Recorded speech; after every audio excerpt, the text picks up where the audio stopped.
الحمد لله وكفى وسلام على عباده الذين اصطفى أما بعد فأعوذ بالله من الشيطان الرجيم بسم الله الرحمن الرحيم إن الذين يغضون أصواتهم عند رسول الله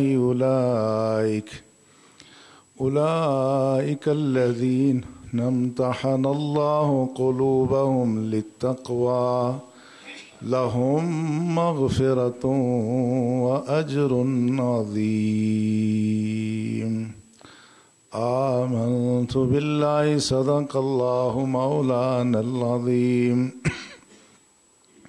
قال الله تبارك وتعالى في شأن حبيبه الكريم إن الله وملائكته يصلون على النبي يا أيها الذين آمنوا صلوا عليه وسلموا تسليما اللهم صل على سيدنا ونبينا وحبيبنا ومولانا محمد وعلى آله وأصحابه أجمعين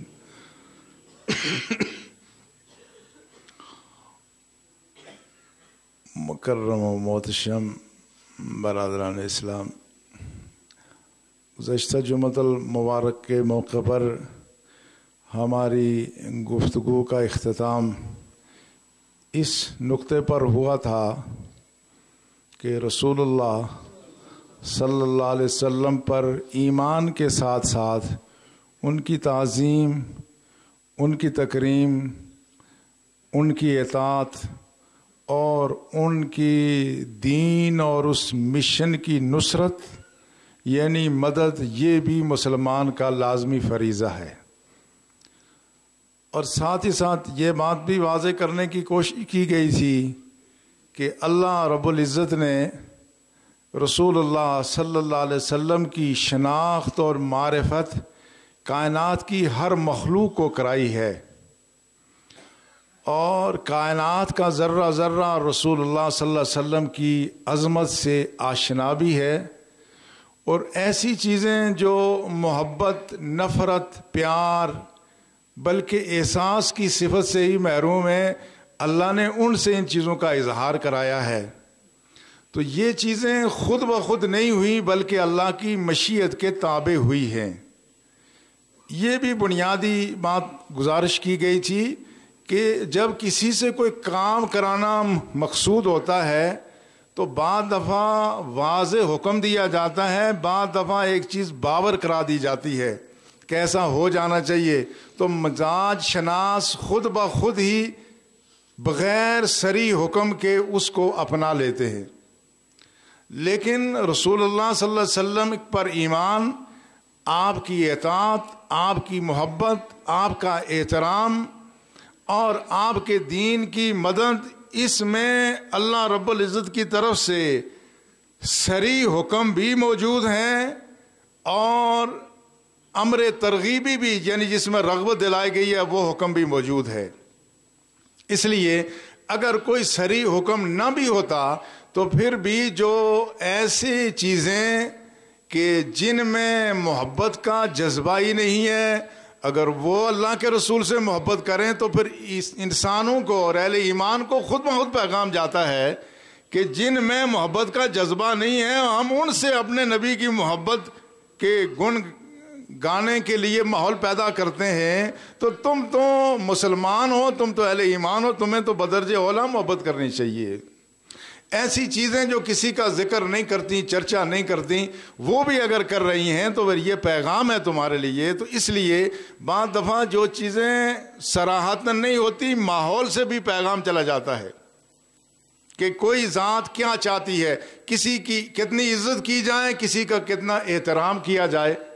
آپ نے پچھلے دنوں سنا ہوگا کہ کینیڈا کا وزیر اعظم یہاں ہندوستان میں آیا تو ہندوستان والوں نے اپنے وزارت خارجہ کا کوئی چھوٹا سا افسر بھیج کے اس کا استقبال کرایا. یہ اس بات کا پیغام تھا کہ خالصتان کی جو تحریک وہاں چل رہی ہے کینیڈا میں، تو حکومت کینیڈا ہمارے ساتھ تعاون نہیں کر رہے ہیں، لہٰذا ہمارے دل میں بھی ان کا کوئی احترام نہیں ہے. تو ہندوستان کا وزیر اعظم سعودی عرب گیا تو ریڈ کارپٹ استقبال ہوا، سعودی عرب کا اعلیٰ اعزاز پیش کیا گیا. تو یہ اس بات کا اظہار ہے کہ ہمیں تم سے بڑی عقیدت ہے، ہمارا تم سے تعلق خاطر ہے. وہ امریکہ کا صدر، اس کی بیگم آئی تو اس کے اوپر سونا لاد کر کے ایک پیغام دے دیا گیا کہ گویا ہم تمہارے بڑے ممنون احسان بھی ہیں، ہم دل سے تمہاری قدر بھی کرتے ہیں. تو جس طرح اہل زمانہ کا یہ دستور ہے، اسی طرح سے اللہ رب العزت بھی اپنے حبیب کی محبت کے چرچے جب ایسی چیزوں سے کراتے ہیں، جب ایسی چیزوں سے اس کا اظہار ہوتا ہے جو عام حالت میں نہیں ہوتا، تو اہل ایمان کو ترغیب دلائی جا رہی ہے کہ جنگل کے وحشی جانور اگر ان کا چرچا کریں تو تمہیں تو آگے بڑھ کر کے ان کے چرچے سے ہمیشہ اپنی زبانوں کو تر رکھنا چاہیے. یہ حدیث شریف جس کو صاحب مشکات نے نقل کیا، شرح سنن میں یہ حدیث نقل ہوئی ہے کہ رسول اللہ صلی اللہ علیہ وسلم کے زمانہ مبارک میں ایک ریوڑ کے ساتھ ایک گڈریا جا رہا تھا.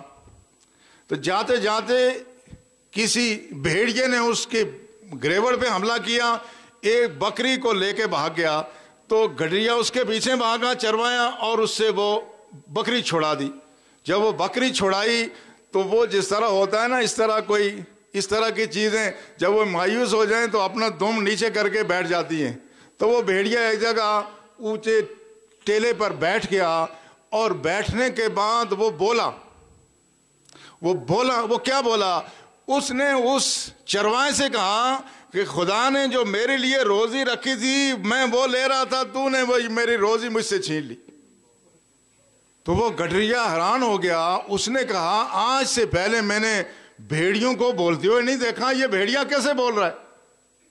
یہ اس کے لیے ایک بڑی تعجب کی بات تھی کہ جانور وہ بھیڑیا بول رہا ہے، یہ کیسے ہو رہا ہے؟ تو اس نے، یہ بھیڑیا خود نہیں بول رہا تھا، اس سے کوئی بلوا رہا تھا، مگر اس نے کہا من عجب ھذا الشیء رجل فی النخلات بین الحرتین. انہوں نے کہا، بھیڑیے نے کہا تم اس بات پر تو حیران ہو رہے ہو نا کہ میں نے کہا تم نے میری روزی چھین لی ہے. اس سے بڑی تعجب کی بات یہ ہے کہ یہ جو سامنے جو نخلستان ہے مدینہ طیبہ کا پہاڑوں کے درمیان، اس میں ایک شخص ہے. وہ شخص کیسا ہے؟ یخبرکم بما مضی، جو پہلے گزر چکا ہے وہ اس کی بھی خبر دیتا ہے. وما ہوا کائن بعدکم، جو تم سے بعد میں ہونے والا وہ اس کی خبر دیتا ہے. بھیڑیے کا بولنا اتنی عجیب بات نہیں ہے جتنی وہ عجیب بات ہے. اس پر وہ اور پریشان ہو گیا. اس نے پھر رسول اللہ صلی اللہ علیہ وسلم کا پتہ کیا. جب وہ آیا تھا وہ یہودی، فاخبرہ رسول اللہ صلی اللہ علیہ وسلم، رسول اللہ کو اس نے خبر دی. واسلم، اور رسول اللہ صلی اللہ علیہ وسلم پر ایمان بھی لے آیا.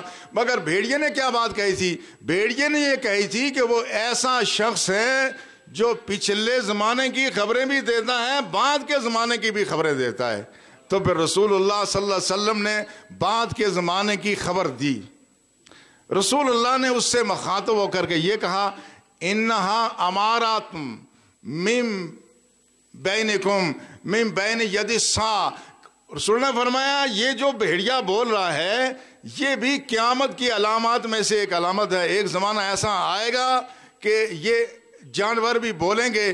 پھر رسول اللہ صلی اللہ علیہ وسلم نے فرمایا، اوشک الرجل یخرج ولا یرجع حتی یحدث نالہ وصوتہ بما احدث اہلہ. اس کا مطلب کیا؟ رسول اللہ نے فرمایا ایک ایسا زمانہ عنقریب آنے والا ہے، یہ مستقبل کی خبر ہے. ایسا زمانہ آنے والا ہے کہ کوئی شخص گھر سے جائے گا، پیچھے اپنے جوتے چھوڑ کے جائے گا، اپنی سوٹی چھوڑ کے جائے گا. جب وہ واپس آئے گا تو اس کے جوتے اور اس کی سوٹی بولیں گے اور بتا دیں گے کہ تمہارے جانے کے بعد تمہارے گھر والوں نے یہ باتیں کی تھی اور یہ کام کیا تھا. اب ذرا اندازہ فرماؤ، یہ جو بات ہو رہی ہے، ہمارے بعض حضرات ایسے ہیں جو ہر بات کو اپنی عقل سے پرکھتے ہیں، اور بعض ایسے بھی گزرے ہیں جنہوں نے حدیث کا انکار کیا، انہوں نے کہا یہ بات تو ہماری عقل میں نہیں آتی۔ ذرا اندازہ کرو، یہ دین ایک دور کے لیے نہیں، یہ قیامت تک کے لیے ہے۔ اگر محدثین کی سمجھ میں بھی یہ بات آتی ہے، جس زمانے میں یہ بات ہو رہی تھی، آج سے 20 25 30 40 سال پہلے کیا یہ تصور ہو سکتا تھا کہ آدمی کا جوتا بول کے بتائے گا یا اس کا ڈنڈا بول کے بتائے گا؟ یہ بات ہو سکتی تھی؟ نہیں ہو سکتی تھی۔ تو محدثین اگر یہ حدیث نقل ہی نہ کرتے کہ یہ تو خلاف عقل بات ہے، ہماری سمجھ میں نہیں آتی، یہ حدیث درست کیسے ہو سکتی ہے، تو آج یہ ذخیرہ ہمارے پاس نہ ہوتا۔ مگر آج کی جو جدید سائنس ہے، اس نے تو یہ ثابت کر دیا۔ یہ جو آپ کا موبائل ہے، یہ کیا کام کرتا ہے؟ یہ جو ٹچ موبائل ہے اور کام کرنے کی، اس کے اندر تھوڑی سی ایک چپ ہے، وہ کیا کام کرتی ہے؟ وہ ویڈیو کا کام بھی کرتی ہے، فوٹو بھی بناتی ہے، ویڈیو بھی بناتی ہے، آواز بھی محفوظ کرتی ہے۔ آج سائنسی ٹیکنالوجی اس مقام پر پہنچ گئی ہے کہ وہی ڈیوائس، وہ چھوٹا سا آلہ آپ جوتے میں لگائیں یا ڈنڈے میں لگائیں، جہاں آپ نے لگایا ہوا ہے وہ ساری تصویریں بھی دے گا اور ساری خبریں بھی دے گا۔ اندازہ کرو رسول اللہ صلی اللہ علیہ وسلم کی پیغمبرانہ بصیرت کا۔ اس سے یہ بھی معلوم ہوتا ہے کہ رسول اللہ صلی اللہ علیہ وسلم صرف وہ بات ہی نہیں جانتے جو جبریل لے کر کے وحی کی صورت میں آتے ہیں۔ یہ بات قرآن میں کہیں ذکر نہیں ہے، یہ بات وحی جلی میں کہیں ذکر نہیں ہے کہ کوئی وحی آئی ہو رسول اللہ صلی اللہ علیہ وسلم کو یہ بات جبریل نے بتائی ہو۔ نہیں، معلوم یہ ہوتا ہے رسول اللہ کا جو سینہ محمدی ہے، اس پر براہ راست اللہ کے انوار و تجلیات اور علوم اور فنون منکشف ہو رہے ہیں۔ براہ راست یہ چیزیں منکشف ہو رہی ہیں جس کا رسول اللہ اظہار فرما رہے ہیں۔ تو یہ بات کیا اسلام کی صداقت کی علامت ہے یا نہیں؟ اس زمانے میں جب یہ تصور نہیں ہو سکتا تھا، رسول اللہ صلی اللہ علیہ وسلم نے یہ بات ارشاد فرمائی، تو آپ اندازہ کریں وہ نبی جس کی عظمت کا چرچا جنگل کے بھیڑیے کرتے ہیں، اگر کوئی مسلمان اس کا چرچا کرے گا تو خدا کی ذات کتنی اس سے خوش ہوگی۔ اس لیے کہ بھیڑیا اپنی مرضی سے چرچا نہیں کرتا، اور اس لیے جہاں کسی سے محبت ہوتی ہے وہاں چرچا خود بخود ہو جاتا ہے۔ کسی کی محبت وہ اس کی تعظیم بھی کراتی ہے، کسی کی محبت وہ اس کا چرچا بھی کراتی ہے، اس کی اطاعت بھی کراتی ہے اور اس کی مدد پر بھی آمادہ کرتی ہے۔ تو یہ چیزیں، یہ ماحول یہ بتا رہا ہے اللہ کی مشیت کیا ہے کہ مخلوق کی ہر چیز رسول اللہ صلی اللہ علیہ وسلم کی عزت بھی کرتی ہے، احترام بھی کرتی ہے، اطاعت بھی کرتی ہے، اور رسول اللہ صلی اللہ علیہ وسلم کے ساتھ پیار بھی کرتی ہے۔ وہ مشہور حدیث جو امام بخاری نے صحیح بخاری میں حضرت جابر سے نقل کی ہے، جس میں عجیب و غریب منظر ہے، رسول اللہ صلی اللہ علیہ وسلم کی وہ مسجد نبوی شریف جو کچی مسجد ہے، اور اس میں کھجور کے تنے وہ ستونوں کے طور پہ لگے ہوئے ہیں۔ رسول اللہ صلی اللہ علیہ وسلم کے محراب کے ساتھ یہاں ایک ستون لگا ہوا ہے۔ رسول اللہ صلی اللہ علیہ وسلم جب جمعے کا خطبہ دیتے ہیں تو دیر تک طویل خطبہ ہوتا ہے۔ اس خطبے کی عظمت پر قربان جائیں جہاں امام الانبیاء خطیب ہو اور جس کو سننے والے خلفائے راشدین جیسے لوگ ہوں، ایسے لوگ ہوں کہ جن کو خدا کہتا رضی اللہ عنہم و رضوا عنہ، خدا ان سے راضی ہے اور یہ خدا سے خوش ہیں۔ کتنا عظیم خطبہ، کیسے عظیم سامعین تھے۔ رسول اللہ صلی اللہ علیہ وسلم جب خطبہ دیتے تھے تو جب تھوڑے سے تھک جاتے تھے تھوڑا سا اس کے ساتھ ٹیک لگاتے تھے۔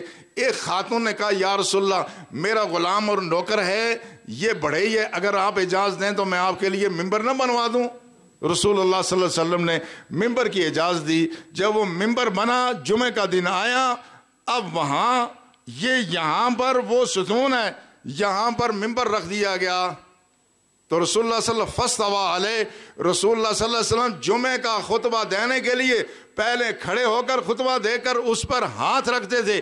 آج رسول اللہ صلی اللہ علیہ وسلم اس کو ایک طرف چھوڑا، اب ممبر پہ تشریف فرما ہوئے تو کیا ہوا؟ صحابہ نے سنا فصاحت النخلۃ التي كان يخطب عندها، وہ جس ستون کے پاس کھڑے ہو کے رسول اللہ خطبہ دیتے تھے ایسے لگا کہ وہ رونے لگا۔ حالانکہ ستون رویا نہیں کرتے، وہ تو خشک تنا تھا، تر درخت بھی کبھی انسان کی جدائی میں روتا نہیں ہے، مگر وہ خود نہیں رو رہا ہے، کوئی اس سے رولا رہا ہے۔ صحابہ کہتے ہیں ایسا فقادت ان تن شکا، ہمیں یوں لگا کہ جس طرح یہ کھجور کا تنا ابھی پھٹ جائے گا، ایسا محسوس ہوا۔ فنزل النبی صلی اللہ علیہ وسلم، رسول اللہ نے خطبہ چھوڑا اور پھر نیچے تشریف لائے۔ فاخذھا وضمھا الیہ، تو رسول اللہ نے اس کو پکڑا پھر اپنے ساتھ لگا لیا۔ جب ساتھ لگایا اب اس کی کیا کہے، فجعل تعنو انین الصبی الذی یسکر حتی استقر، کہا جب رسول اللہ نے اپنے سینے کے ساتھ یہاں لگایا نا تو وہ اس طرح سے ہچکیاں لینے لگا جس طرح کوئی بچہ رونے لگے نا، تو بچے کو آپ اپنے سینے سے لگائیں تو خاموش ہوتے ہوتے بھی وقت لگتا ہے، بس آہستہ آہستہ ہچکیاں لیتا ہے، آہستہ آہستہ پھر جا کر کے خاموش ہوتا ہے۔ تو اس طرح سے اس تنے کی کیفیت تھی کہ وہ اس طرح سے رسول اللہ کی جدائی میں رو رہا تھا۔ تو ایک دوسری روایت میں یہ آتا ہے رسول اللہ نے اس سے پوچھا اگر تم کہو تو میں تمہیں اسی باغ میں لگا کے ہرا بھرا درخت بنا دوں جس میں تم پہلے تھے۔ اس میں بھی ذرا اندازہ کریں اس بات کا کہ ایک تو ہے نا رسول اللہ نے جبریل امین کے ذریعے وحی کا انتظار کیا، اللہ سے پوچھا کہ یا اللہ یہ درخت ہے، یہ رو رہا ہے، اب میرے لیے کیا حکم ہے، کیا کہوں۔ لگتا ہے کہ اللہ نے اپنے حبیب صلی اللہ علیہ وسلم کو وہ اختیارات، وہ طاقت، وہ قوت، یہ سارا تعلق کی بنیاد پہ اعتماد سے آدمی بات کرتا ہے نا، تو رسول اللہ صلی اللہ علیہ وسلم نے اب وحی کا انتظار نہیں کیا، اس درخت کی قسمت کا فیصلہ اللہ کے رسول خود کر رہے ہیں۔ کہا اگر تو کہے تو میں اسی باغ میں لگاؤں، ہرا بھرا بھی ہو جائے گا، تیری شاخیں بھی ہوگی، پھل بھی ہوگا، اور اگر تو کہے تو میں تجھے جنت کا درخت بنا لوں۔ اس درخت سے آواز آئی یا رسول اللہ آپ مجھے جنت کا درخت بنا لیجئے۔ اب درخت کا بول، درخت کی محبت، درخت کی حقیقت یہ بتا رہی ہے کہ اگر درخت اس طرح کو ہو کر کے یہ خدا کے رسول سے محبت کرتا ہے، اور اگر یہ محبت کرتا تو اللہ کا رسول بھی تو ایسا بے نیاز نہیں ہے نا کہ وہ بیٹھے ہوئے خطبہ دیتے رہے کہ ٹھیک ہے رو رہا ہے تو درخت ہی ہے نا، کون سا بچہ ہے۔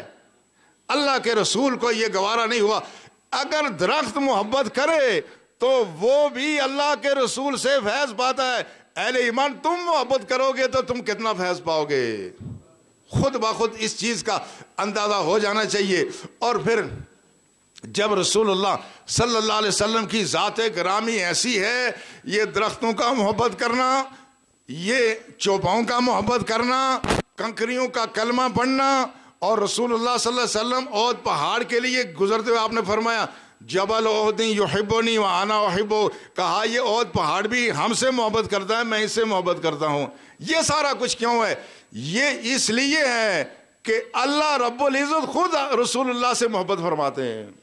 مشہور حدیث ہے، متفق علیہ حدیث ہے کہ رسول اللہ صلی اللہ علیہ وسلم ایک مجلس میں تشریف لائے، صحابہ بیٹھے ہوئے ہیں، صحابہ بیٹھے ہوئے، انبیاء اکرام کا ذکر ہو رہا ہے، کوئی کہتا ہے ابراہیم خلیل اللہ ہیں، کسی نے کہا موسیٰ کلیم اللہ ہیں، کسی نے کہا عیسیٰ روح اللہ ہیں۔ اب رسول اللہ صلی اللہ علیہ وسلم تشریف لائے، جب آپ تشریف لائے تو آپ نے فرمایا سمعت کلامکم وعجبکم، صحابہ میں سن رہا تھا تم جو باتیں کر رہے تھے، میں سن رہا تھا جو تمہاری گفتگو تھی۔ فرمایا ابراہیم خلیل اللہ فہو کذالک، ابراہیم اللہ کے دوست ہیں، یہ بات بالکل درست ہے۔ وموسیٰ نجی اللہ فہو کذالک، اور موسیٰ ایسے ہیں جو سرگوشی میں رب سے ہم کلام ہوتے تھے، یہ بات بھی بالکل درست ہے۔ وعیسیٰ روح اللہ وکلمتہ، عیسیٰ اللہ کی روح ہیں، روح اللہ ہیں، اور یہ اللہ کا کلمہ ہے، فہو کذالک، یہ بات بھی درست ہے۔ وآدم اصطفاہ اللہ، اور آدم وہ ہیں جن کو اللہ نے چن لیا تھا، وہو کذالک، یہ بات بھی درست ہے۔ وَأَنَا حبیب اللہ، فرمایا میں خدا کا حبیب ہوں، میں خدا کا محبوب ہوں۔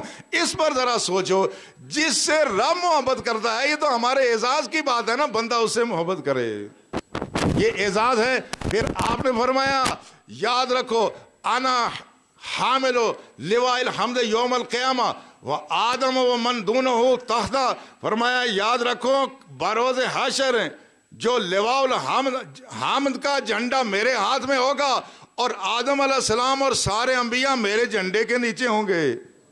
وَأَنَا أَوَّلُ مَن يُحَرِّكُ حَلَقَ الْجَنَّةِ جنت بند ہوگا تو اس کی زنجیر جا کے میں ہلاؤں گا اور اس کے بعد اللہ کی ذات میرے لیے جنت کا دروازہ کھولے گی. میں اپنے فقراء امتیوں کے ساتھ سب سے پہلے جنت میں داخل ہوں گا.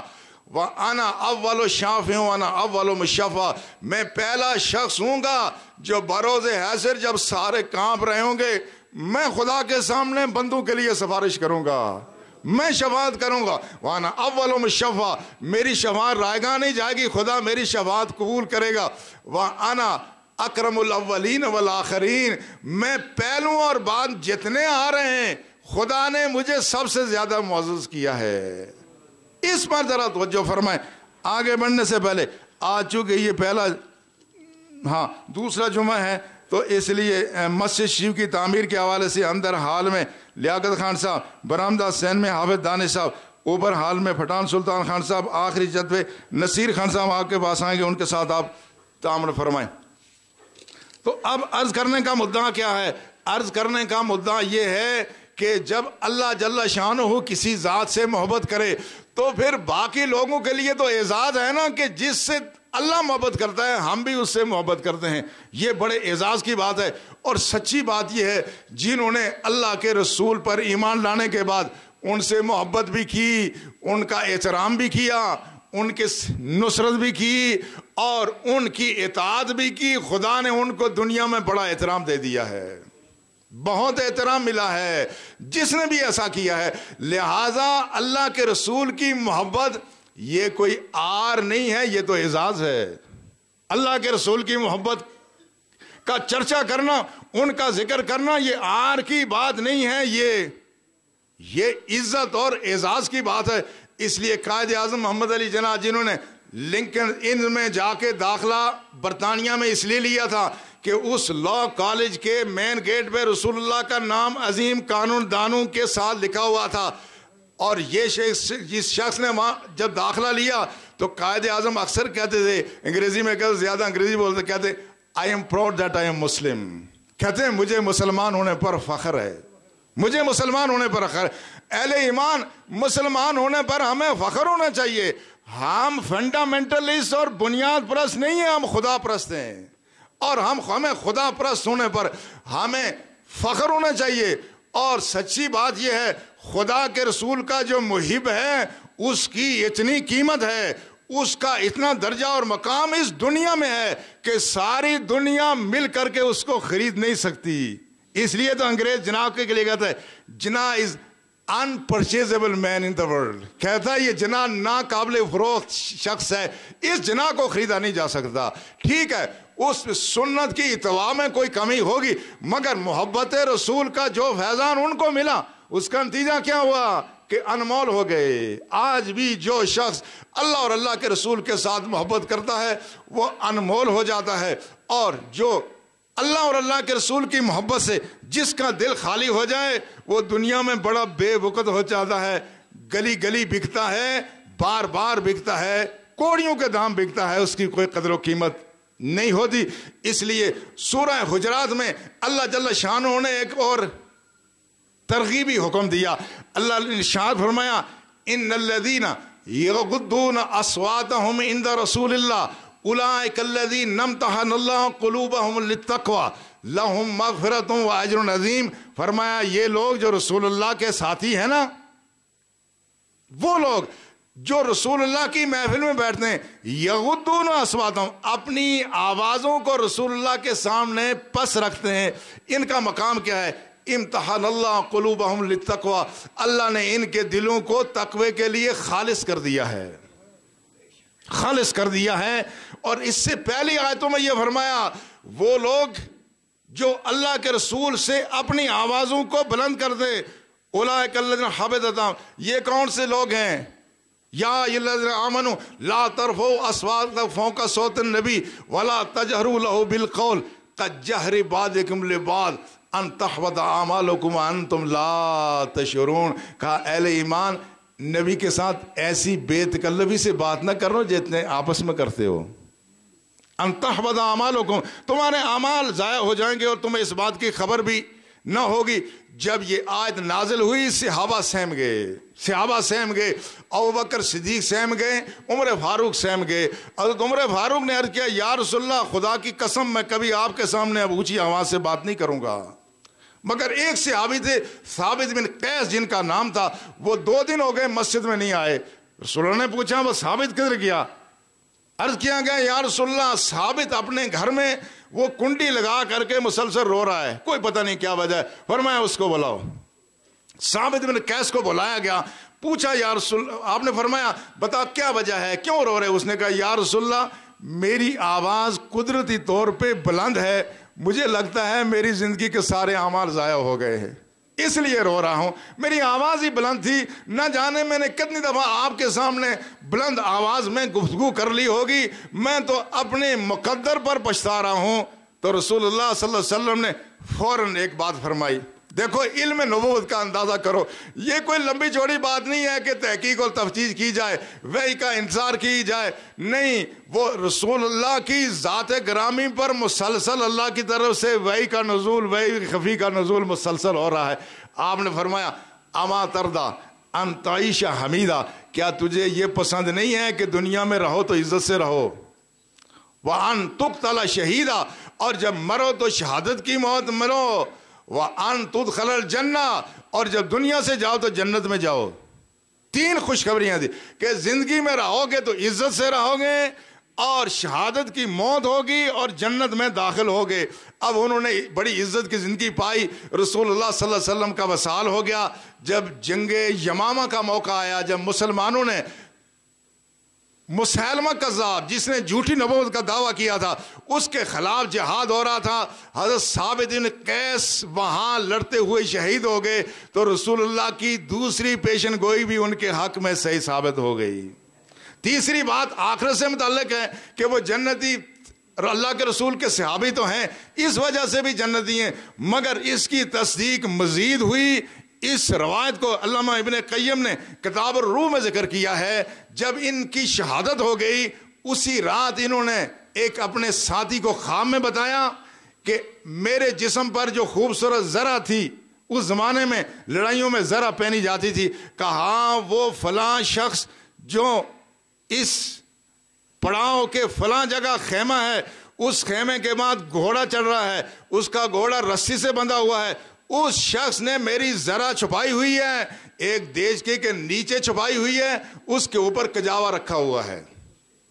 تم خالد بن ولید سے کہو میری زرہ اس سے واپس لیں. تو خالد بن ولید نے صبح جا کے تلاش کرایا تو ان کی وہ زرہ اسی دیج کے نیچے سے برآمد ہوئی. تو پتہ کیا چلا؟ اس سے یہ پتہ چلا کہ وہ جنتی بھی ہیں، اور ایسے جنتی ہیں کہ ان کی پیغام رسانی اللہ رب العزت خواب کے ذریعے سے کرا رہی ہے.